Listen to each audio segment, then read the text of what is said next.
some of our favorite foods are closer to this than this. That's because coffee, bread, cheese, beer, even chocolate are all home to millions of microbes.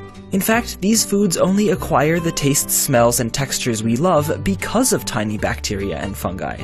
The vast majority of microbes, about 99%, are actually quite harmless to humans. But the other 1% are nasty enough that our ancestors, and the ancestors of various other mammals and birds, evolved a natural repulsion to stuff that might harbor nasty germs. In general, we think rotten stuff looks and smells disgusting, which, considering what's at stake, isn't overly cautious. Fortunately, if friendly microbes get to our food first, they can keep the bad guys at bay. Meat left out on the counter provides the perfect conditions for pathogens to flourish. It's warm, moist, and protein-rich, just like our bodies. But with some micromanagement, adding lots of salt for instance, we can help harmless, salt-tolerant microbes outcompete their dangerous but salt-sensitive relatives. A few unrefrigerated months later, we get salami rather than salmonelli. Our ancestors stumbled on this kind of controlled spoilage thousands of years ago, either by lucky accidents or out of serious desperation.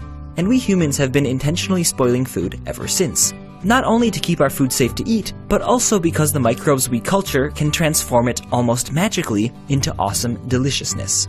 Yeast, for example, gorge on the sugary starch in bread dough, then burp out carbon dioxide that helps give loaves their lift. In a more exotic transformation, bacteria and fungi take turns munching on piles of cacao, mellowing out bitter polyphenols and helping create the complex and delicious taste of chocolate. And deep in cheese caves, mold spores populate small holes and cracks in soon-to-be blue cheese, digesting big protein and fat molecules into a host of smaller aromatic and flavor compounds that give the final product its smoothness and rich, funky flavor. But to some, stinky cheese is about as appetizing as licking someone's toes. Which isn't that far off, since the bacteria that make some cheeses super stinky are the same ones that cause foot odor. Yum? Even so, these flavors tend to grow on us, not just literally, but also figuratively.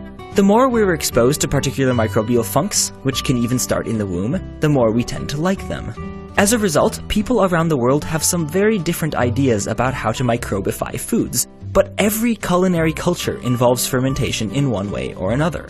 If we didn't let food spoil just a little bit, we'd have no sauerkraut, soy sauce, pickles, or prosciutto. Not to mention kefir, kimchi, kombucha, kumis, katsuobushi, and plenty of other delicacies that don't start with K.